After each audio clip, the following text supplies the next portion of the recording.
Pro-Russia? Anti-vaxx? There's a chance you might end up in Joy Behar's crosshairs on The View. Here are a few of her favorite celebrity targets.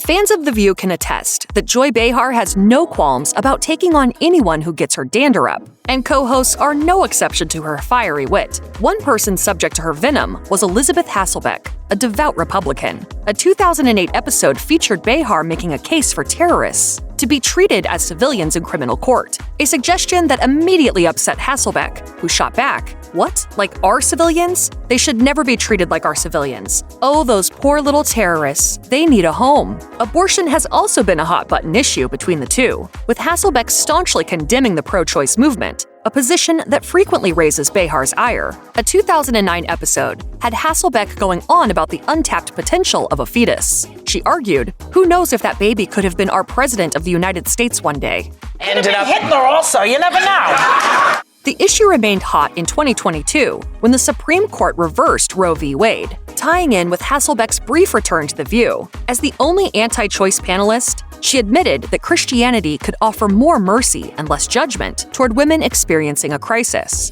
to which Behar retorted, "When you are prohibiting something, you are, in fact, judging them."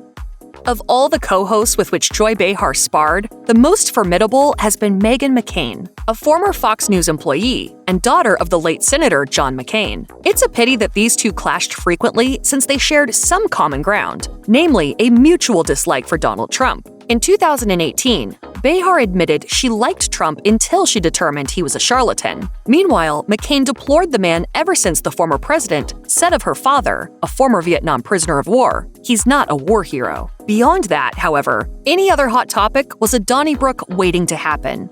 As a Republican, I am offended. As a Democrat, I'm offended by Republicans. The two threw down over socialism, border security of states touching Mexico, the impeachment of Donald Trump, and pretty much anything that contrasted values between the left and the right. Eventually, the arguments devolved into more personal confrontations, including McCain calling her co-host a bitch live on air, and Behar once telling her, "No, if you're gonna have a hissy fit, we can't continue."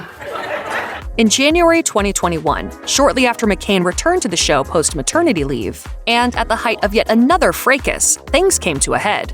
When I was on maternity leave, you missed me so much. You missed fighting with me. Don't act like you missed fighting with me. I did not miss you. Okay, The comment floored McCain, who reportedly cried during a commercial break and vomited after the episode's final credits. 6 months later, McCain left.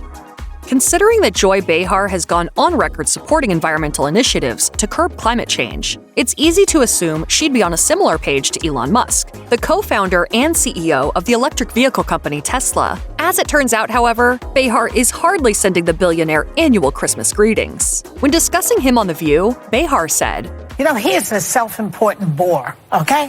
The remark was a response to Musk's declaration that the pandemic had subsided enough to warrant his employees to stop working from home and get back to the company offices for their weekly 40-hour grind. She went on to add, "Let him go into space. I test drove a Tesla one time. I was scared of the car. I'm scared of that car. It goes ba-boom, and it's got a computer, and I got a panic attack in that car, number one. Number two, people need to go back to work because where else are you going to meet somebody?" After Musk bought Twitter for $44 billion in October, Behar was far less insulting. Still, she had her doubts about the entrepreneur's commitment to free speech without turning the social media site into what he called a hellscape. Behar was dubious, asking, "Really? I mean, it's pretty close to that now, isn't it? So is he going to do anything to fix that?"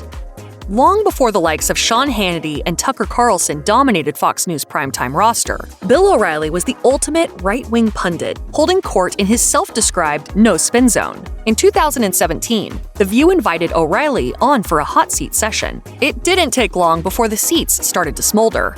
Listen to me because you'll learn. All right? Thank you.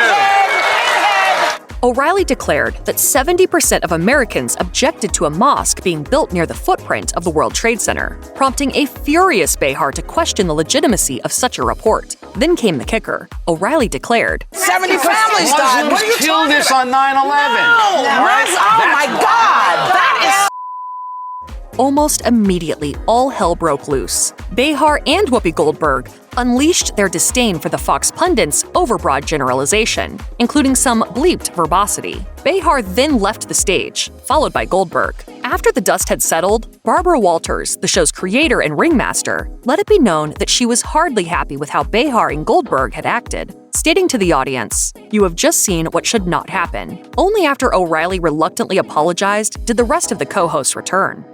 Anecdotally, it may be safe to say that Joy Behar has rarely been the target of a personality launching a first strike against her. But music wildman Kid Rock launched such an attack with a swipe at the talk show luminary during a 2018 Fox and Friends interview. Beginning with a rant about political correctness, the country rocker finished with a double-edged plea. Love everybody except, I'd say, screw that Joy Behar bitch.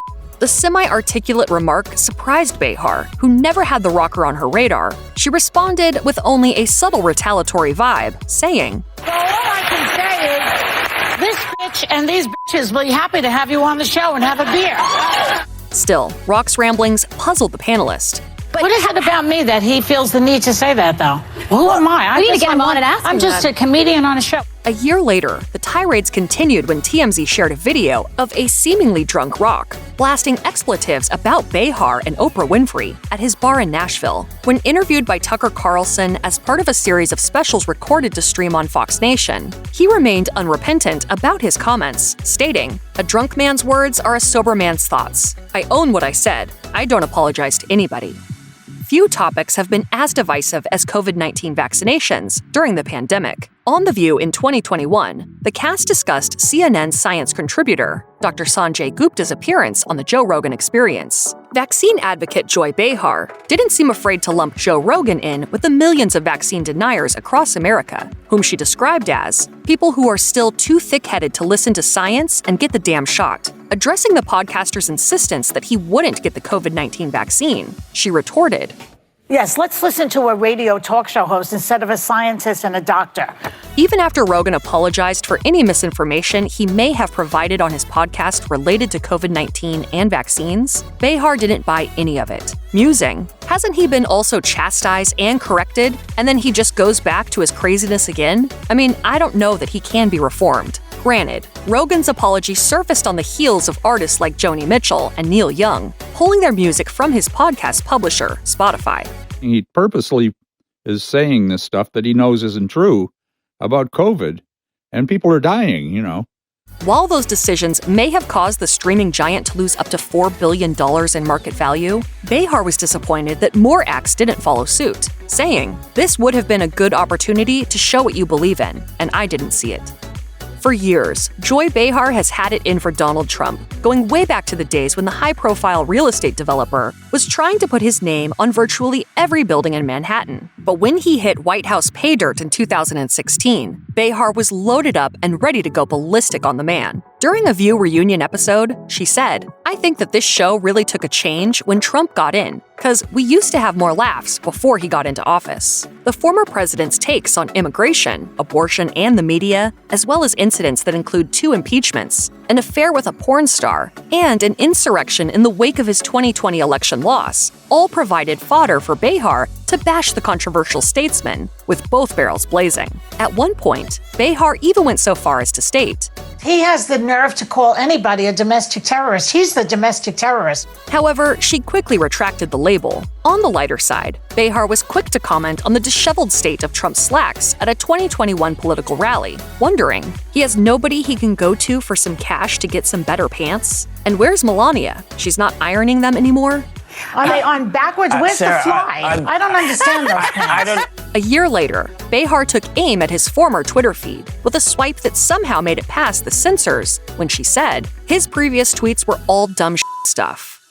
While Donald Trump hasn't had much to say about Joy Behar's rants against him, his son, Donald Trump Jr., has been particularly brutal about the panelist. In November 2019, with his fiancée, Kimberly Guilfoyle, on his arm, he appeared on The View, ready to promote his book and to take on the co-hosts, Behar in particular, when she squared off against the controversial guest regarding his father's questionable political discourse. Don Jr. shot back, "We've all done things that we regret if we're talking about bringing discourse down. Joy, you've worn blackface." A shocked Behar denied the allegation, but was drowned out by the rest of the panel, which turned out to be one of the more animated skirmishes in the show's history. To be fair, earlier that year she'd stated that she'd once celebrated Halloween during the 70s, dressed as an African woman. But with millions watching, Don Jr.'s comment must have felt like a sizzling brand on her forehead. More recently, he took particular glee in skewering Behar, who had suggested that women enact a sex strike to prevent the Supreme Court from overturning Roe v. Wade. In 2003, a sex strike helped to end Liberia's brutal civil war, and the woman who started it was awarded the Nobel Peace Prize. On Instagram, he posted a meme of the star and suggested that such an action led by her and her fellow View panelists wouldn't work, adding, "Quite candidly, I imagine it will do the opposite." If Joy Behar has an enemies list, odds are most of the entries would have some association with Fox News. Speaking about the news outlet's former star pundit, Glenn Beck, she's said, "I think that he is frequently ridiculous." Meanwhile, on Twitter in 2021, she wrote about primetime host Sean Hannity. He is like the guy you don't want to go on a second date with. But Behar has arguably dedicated much of her vitriol to Tucker Carlson. Fox's most popular cable news pundit has frequently been taken to task by outlets like the New York Times for his purported support of white nationalism. Such discussion was only exacerbated in May 2022, when a Buffalo teen who shot more than a dozen people in a store was found to have kept a manifesto reflecting Carlson's perspectives on critical race theory. Behar believed the mainstream media should stop covering Carlson's rants, saying, "Just ignore him. Every time we talk about him, every time the media gives him airtime, he gets bigger and bigger." Her jab came on the heels of another contentious Carlson declaration, this time involving his initial support for Russian President Vladimir Putin's invasion of Ukraine. Behar retorted, "I hope he's planning to move to Moscow, because he's not going to be welcome here for much longer." If you or a loved one has experienced a hate crime, contact the Victim Connect hotline by phone at 1-855-4-VICTIM or by chat for more information or assistance in locating services to help. If you or a loved one are in immediate danger, call 911.